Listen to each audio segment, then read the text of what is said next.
नमस्कार दोस्तों, मैं विवेक अपने YouTube चैनल विवेक जीएस क्लासेस की श्रृंखला 5 में पुनः आपका स्वागत करता हूं। मैं आज जीएस का एक महत्वपूर्ण टॉपिक, जो भूगोल का एक महत्वपूर्ण टॉपिक है, उसे आपके सामने प्रस्तुत कर रहा हूं। यह टॉपिक है कोरियालिस बल। बड़ा ही महत्वपूर्ण टॉपिक है, लेकिन इस बल को समझने के पहले हम निम्न दो बातों को पहले समझ लें। पहला, यह हमारे पास क्वेश्चन आता है कि धरातल पर पवन का प्रवाह क्यों होता है, और दूसरा पॉइंट है कि धरातल पर पवन बिल्कुल सीधी क्यों नहीं चलती, डाइवर्ट होकर या तिरछी होकर क्यों चलती है। तो पहले इन दोनों प्रश्नों के हम जवाब समझ लें, तब हम समझेंगे कि कोरियालिस बल क्या है। तो ध्यान दीजिएगा, धरातल पर पवन का प्रवाह या पवन एक स्थान से दूसरे स्थान क्यों चलती है, तो उसका एक प्रमुख कारण है वायुदाब प्रवणता बल। क्या है? वायुदाब प्रवणता बल। यह कौन सा बल होता है? तो अगर आपसे पूछा जाए कि वायुदाब प्रवणता बल क्या है, तो आप बताएंगे ग्लोब पर किन्हीं दो स्थानों के बीच वायुदाब के अंतर को ही वायुदाब प्रवणता कहा जाता है, और इस वायुदाब के अंतर के कारण ही धरातल पर पवनों का प्रवाह होता है। जैसे अगर कहीं पर हाई प्रेशर है, मान लीजिए कि यहाँ पर 900 मिलीबार का हाई प्रेशर है, और इस प्लेस में 800 मिलीबार का वायुदाब प्रेशर है, तो हवाएं किधर से किधर चलेगी? यह क्षेत्र है उच्च वायुदाब का और यह क्षेत्र है निम्न वायुदाब का। तो जाहिर सी बात है कि हवाएं उच्च वायुदाब से निम्न वायुदाब की ओर चलेगी, अर्थात पवन का प्रवाह उच्च वायुदाब से निम्न वायुदाब की ओर हो रहा है। और यह क्यों हो रहा है? वायुदाब प्रवणता बल के कारण। तो अगर आपसे क्वेश्चन पूछा जाए पवन क्यों चलते हैं, तो आप बताएंगे वायुदाब प्रवणता बल के कारण पवनें चल रही है। अब दूसरा एक क्वेश्चन बनता है कि ये पवनें बिल्कुल सीधी क्यों नहीं चलती है, बिल्कुल इस तरीके से मुड़कर या इस तरीके से मुड़कर क्यों चल रही है? तब इसका जवाब आप देंगे कि इसका प्रमुख कारण है पृथ्वी की घूर्णन गति। ध्यान दीजिएगा, पृथ्वी की घूर्णन गति के कारण हवाओं की दिशा में एक विक्षेप बल उत्पन्न होता है। इसी विक्षेप बल के कारण हवाएं जो हैं उत्तरी गोलार्ध में अपनी प्रवाह दिशा के दाहिनी ओर मूव करके चलती हैं, तथा दक्षिणी गोलार्ध में अपनी प्रवाह दिशा के बाईं ओर मूव करके चलेगी। इस बल की खोज सबसे पहले जी कोरियालिस महोदय ने की थी, जिनके नाम पर ही इस बल को नाम दिया गया कोरियालिस बल। हम इसको पहले इस फिगर के रूप में इस तरह समझ सकते हैं कि कैसे इन पवनों का धरातल पर मोमेंट होता है। तो यह है ग्लोब। इस ग्लोब के बीचों बीच से जो रेखा गुजर रही है, इसे नाम दिया गया 0 डिग्री की रेखा। यह रेखा जो है, यह 0 डिग्री की रेखा है। इसे कहा गया विषुवतरेखीय निम्न वायुदाब की पेटी का क्षेत्र, लो प्रेशर बेल्ट। विषुवतरेखीय निम्न वायुदाब की पेटी यह क्यों बनी? तो यह एक, ध्यान दीजिएगा, थर्मोजेनेटिक बेल्ट है। थर्मोजेनेटिक मतलब ताप के कारण, टेम्परेचर के कारण यहां पर लो प्रेशर बेल्ट का निर्माण हुआ है। क्या होता है कि चूंकि इस क्षेत्र में सूर्य की किरणें सालों भर बिल्कुल वर्टिकल पड़ती है, जिसके कारण क्या होता है, यहाँ पर तापमान काफी ऊंचा होता है और धरातल की हवाएं गर्म होकर वर्टिकल ऊपर उठती है, जिसके कारण धरातल पर यहाँ पर लो प्रेशर बेल्ट बनता है। इसके ठीक ऊपर 30 डिग्री उत्तर और 30 डिग्री दक्षिण, 30 डिग्री उत्तर और 30 डिग्री दक्षिण, यहाँ पर इस पेटी को नाम दिया गया है उपोष्ण कटिबंधीय उच्च वायुदाब की। यह हाई प्रेशर बेल्ट। कैसा बेल्ट है? High pressure belt. अब यहाँ पर क्या है कि यहाँ भी तापमान स्वाभाविक रूप से ऊंचा होता है, क्योंकि कर्क रेखा और मकर रेखा इसके आसपास है। यह भी उपोष्ण कटिबंधीय क्षेत्र का क्षेत्र है, तो यहाँ भी तापमान ऊंचा होता है। लेकिन यह हाई प्रेशर का बेल्ट क्यों बनता है? इसके पीछे कारण है कि यहाँ पर हाई प्रेशर का बेल्ट बनता है पृथ्वी की घूर्णन गति के कारण। पृथ्वी की घूर्णन गति के कारण क्या होता है कि ये 0 डिग्री से जो गर्म होकर हवाएं ऊपर उठती है, यह कहाँ उतरती है? इस क्षेत्र में, और यह यहाँ पर उतरती है। अर्थात विषुवत रेखा से दोनों गोलार्धों की ओर हवाएं ऊपर उठ करके इस क्षेत्र में नीचे गिरती है। परिणाम स्वरूप यहाँ पर क्या होता है? प्रेशर ऊंचा पाया जाता है। अर्थात यह जो वायुदाब की पेटी है, यह पृथ्वी की घूर्णन गति का परिणाम। अब जब यहाँ पर हाई प्रेशर है और यहाँ पर लो प्रेशर, यहाँ हाई प्रेशर, यहाँ लो प्रेशर, परिणाम स्वरूप हवाएं उत्तर से दक्षिण इस दिशा में चलेगी। लेकिन वास्तव में ऐसा नहीं होता है। पृथ्वी की घूर्णन गति के कारण उत्तरी गोलार्ध में ये हवाएं अपनी प्रवाह दिशा के दाहिनी ओर मूव करके चलेंगी, इस तरीके से। जबकि दक्षिणी गोलार्ध में इसको जाना था इस डायरेक्शन में, लेकिन यह अपनी प्रवाह दिशा के बाईं ओर मूव करके चल रही है।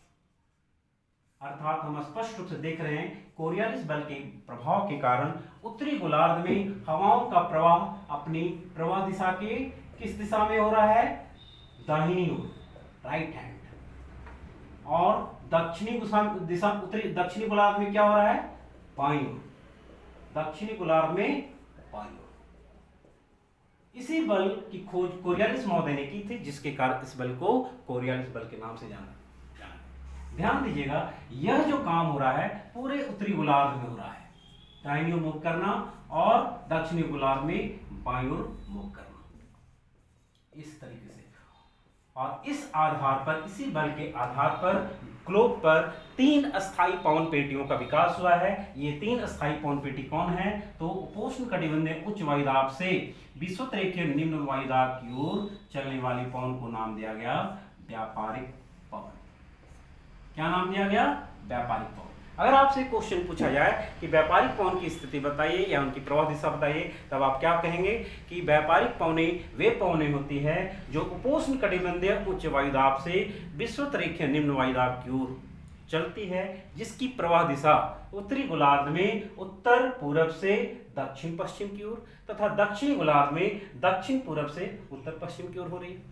तो ये व्यापारिक पवन है। ठीक इसके उत्तर 30 डिग्री से 60 डिग्री के बीच जो चलने वाली हवाएं हैं, इसको नाम दिया गया है पछुआ पवन। यह दोनों गोलार्धों में है, 30 से 60 के बीच में जो चलने वाली पवन है, इसका नाम दिया गया पछुआ पवन। इसकी दिशा क्या है, इसकी दिशा दोनों उत्तरी गोलार्ध में दक्षिण पश्चिम से उत्तर पूर्व की ओर और उत्तरी गोलार्ध में और दक्षिणी गोलार्ध में उत्तर पश्चिम से दक्षिण पूर्व की ओर है। यह है North Pole 90 degree North Pole और यह है 90 डिग्री साउथ पोल।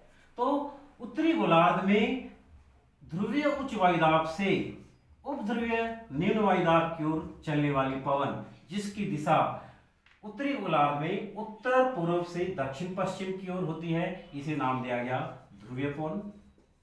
और इसी पवन की दिशा दक्षिणी गोलार्ध में दक्षिण पूर्व से उत्तर पश्चिम की ओर हो रही है, इसे नाम दिया गया ध्रुवीय पवन।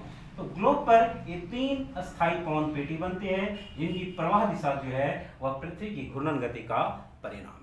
तो कोरियोलिस बल एक बड़ा ही महत्वपूर्ण बल है। इसके बारे में शॉर्ट में आप बिल्कुल समझ लीजिए कि यह वह बल है जो पृथ्वी की घूर्णन गति के कारण उत्पन्न होती है, और इस बल के कारण धरातल पर पवनों की दिशा उत्तरी गोलार्ध में अपनी प्रवाह दिशा की दाहिनी ओर और दक्षिणी गोलार्ध में अपनी प्रवाह दिशा की बाईं ओर मुख करके जब चलती है। और इसी बल के कारण धरातल पर 3 अस्थायी पवन पेटियों का विकास हुआ है। अस्थायी पवन पेटी क्यों? क्योंकि पृथ्वी की घूर्णन गति के कारण जब ये पवन चलती है तो बिल्कुल सालों भर निश्चित दिशा में चलती है, निश्चित दिशा में चल रही है, और इसीलिए और सालों भर चल रही है, इसलिए ये अस्थायी पवन पेटियों के रूप में जाने गए। अब हम यहाँ पर एक महत्वपूर्ण पॉइंट कि इन बलों की कुछ प्रमुख विशेषताएं हैं। पहला क्या विशेषता है कि आप ध्यान दीजिएगा, कोरियोलिस बल अपने आप में कोई बल नहीं है, यह पृथ्वी की घूर्णन गति के कारण उत्पन्न विक्षेप बल है। क्लियर है? दूसरी इसकी प्रमुख विशेषता क्या है कि यह धरातल पर चलने वाली सिर्फ हवाओं के संदर्भ में ही प्रभावी नहीं होता है, धरातल और वायुमंडल में हर गतिशील वस्तु पर इसका प्रभाव पड़ता है, चाहे वह बैलिस्टिक मिसाइल हो, हवाई जहाज हो, उड़ते पक्षी हो या सामुद्रिक जलधाराएं हो, सभी पर इनका प्रभाव पड़ता है, जिसके कारण सभी जो है अपनी प्रवाह दिशा के दाहिनी ओर उत्तरी गोलार्ध में और दक्षिणी गोलार्ध में बाईं ओर मूव करके चलते हैं। क्लियर है? तीसरा कि कोरियोलिस बल कहाँ कितना प्रभावी होगा, तो ध्यान दीजिएगा, कोरियोलिस बल का प्रभाव जो होता है वह पवन वेग से निर्धारित होता है। जहां पर पवन वेग अधिक होगा वहां कोरियोलिस बल ज्यादा प्रभावी होगा, जहां कम होगा वहां यह कम प्रभावी होगा। अगली इसकी महत्वपूर्ण विशेषता क्या है कि कोरियोलिस बल का प्रभाव 0 डिग्री पर शून्य होता है, जिसके कारण क्या होता है कि यहाँ पर चक्रवात नहीं आते। क्यों चक्रवात नहीं आता है? क्योंकि जब पृथ्वी की घूर्णन गति के कारण हवाओं का विक्षेप नहीं हो पाता, हवाएं मूव नहीं कर पाती, तो यहाँ पर चक्रवात नहीं बन पाते। तो भूमध्य रेखा पर कोरियोलिस बल का प्रभाव शून्य होता है और इसी कारण इस क्षेत्र में साइक्लोन नहीं आते। तो ये इस बल की कुछ महत्वपूर्ण विशेषताएं हैं। अब आप समझ लीजिए कि भूगोल में इसी बल के आधार पर 2 प्रमुख नियमों का प्रतिपादन किया गया है। वे कौन से दो प्रमुख नियम है? तो पहला नियम है फेरेल का नियम। आप लोग सभी लोगों ने सुना होगा फेरेल का नियम। फेरेल का नियम जो है यह कोरियोलिस बल का ही एक परिणाम है। दूसरा नियम है बाइज-बेलेट का नियम। बाइज-बेलेट का नियम कोरियोलिस बल के आधार पर भूगोल में इन्हीं दोनों नियमों का प्रतिपादन किया गया है। तो क्या नियम कहता है? फेरेल का नियम क्या है कि फेरेल का नियम कहता है कि यदि हम उत्तरी गोलार्ध में पवन की दिशा की ओर मुख करके खड़े हो तो हमारा जो हवाओं की जो प्रवाह दिशा है वो हमारे दाहिने हाथ की ओर बनेगी, जबकि दक्षिणी गोलार्ध में यह हमारे बाएं हाथ की ओर बनेगी। आप बिल्कुल देख सकते हैं फेरेल के नियम को कि क्या कहता है फेरेल का नियम कि उत्तरी गोलार्ध में अगर कोई व्यक्ति पवन की दिशा की ओर मुख करके खड़ा है, मान लीजिए यहाँ कोई व्यक्ति खड़ा है और इसकी दिशा क्या है? पवन की दिशा, अर्थात यह विषुवत रेखा की ओर देख रहा है, तब क्या होगा? हवाओं की दिशा जो है इस व्यक्ति की दाहिनी, इधर दाहिना और इधर बायां है, तो इस व्यक्ति की दाहिनी ओर, और दक्षिणी गोलार्ध में क्या है? प्रवाह दिशा इस व्यक्ति के बाईं ओर मुख करके चल रही है। तो फेरेल का नियम ये कहता है। बाइज-बेलेट का नियम क्या कहता है कि यदि कोई व्यक्ति पवन की दिशा की ओर मुख करके खड़ा है तो न्यून वायुदाब उसके बाईं ओर उत्तरी गोलार्ध में और दक्षिणी गोलार्ध में दाहिनी ओर बनेगा। तो ये महत्वपूर्ण नियम है, दो महत्वपूर्ण नियम है भूगोल में जो कोरियोलिस बल के कारण प्रतिपादित किए गए। ध्यान दीजिएगा, यह बड़ा ही महत्वपूर्ण टॉपिक है, इससे अनेक एग्जाम में क्वेश्चन आते हैं। और अगला जो हमारा टॉपिक है वायुदाब की पेटियां और हवाओं का प्रवाह, यह इससे रिलेटेड है, इसलिए इस टॉपिक को आप बढ़िया से समझ लीजिएगा। तो अगला जो टॉपिक है चैप्टर वह समझने में काफ़ी आसान होगा। तो यह इसको बिल्कुल आसान तरीके से आप इसको समझ लीजिए। यह बड़ा ही महत्वपूर्ण और टेक्निकल दृष्टिकोण से बड़ा ही महत्वपूर्ण है। थैंक यू, धन्यवाद।